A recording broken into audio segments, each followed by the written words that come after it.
பெண்கள் ஆண்கள் 2 பேருக்குமே இருக்கிற அதிகபட்சமான ஒரு கவலை என்ன அப்படின்னா முடி உதிரும் போது தான் அவங்களுக்கு வரும். இந்த தலைமுடி உதிர்வை இயற்கையா நம்ம எப்படி ஸ்டாப் பண்ணலாம் அப்படின்னு பல வீடியோஸ் பார்த்தாலும் இந்த வீடியோவும் உங்களுக்கு உபயோககரமா இருக்கும். ஸோ கண்டினியூவா பாருங்க. தலைமுடி உதிர்வுக்கு பல காரணங்கள் சொல்லப்படுது. ஸ்ட்ரெஸ்ன்னு சொல்லலாம், நிறைய பேர் வெயில்ல அலையிறது அப்படின்னு சொல்லலாம். எது எப்படி இருந்தாலும் அது வந்துருச்சு அப்படின்னா அதை தடுக்க இயற்கையான முறையை தான் நம்ம ஃபாலோ பண்ணணும்.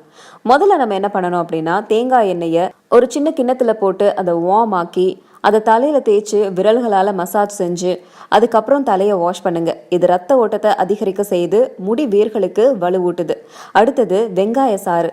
வெங்காயத்துல அதிகப்படியான சல்ஃபர் நிறைஞ்சிருக்கு. முடி கொட்டுறதை இது உடனடியா நிறுத்தும். முடிகளுடைய வேர்களுக்கு ரத்த ஓட்டத்தை அதிகரிக்க செஞ்சு புத்துணர்ச்சி அளிக்கக்கூடியது. வெங்காய ஜூஸ்ல இருக்கிற ஆன்டிபாக்டீரியாக்கள் தலையில இருக்கிற கிருமிகளை அழிக்குது. அதே மாதிரி பீட்ரூட் ஜூஸ் எப்போதும் ஒரு உதாரணம் சொல்லுவாங்க, நம்ம உடல்ல எல்லா பிரச்சனைகளுக்கும் தீர்வு நம்மளுடைய சமையல் அறையில இருக்கு அப்படின்னு. அந்த வகையில ஊட்டச்சத்துக்கு குறைபாடே இல்லாத பீட்ரூட்டை நீங்க தலையில அப்ளை பண்ணும்போது தலைமுடி உதிர்வு பிரச்சனைக்கு ஒரு தீர்வு உங்களுக்கு கிடைக்கும். அதே மாதிரியே முடிகளோட வேர்களுக்கு உயிர் ஊட்டணும் அப்படின்னாலும் முடி உற்பத்தியை ஊக்குவிக்கணும் அப்படின்னாலும் அதுக்கு நீங்க கிரீன் டீயை பயன்படுத்தலாம். அடுத்தது, முடி கொட்டுதலுக்கு காரணமான குறைபாடுகள்ல ஒன்று விட்டமின் சி.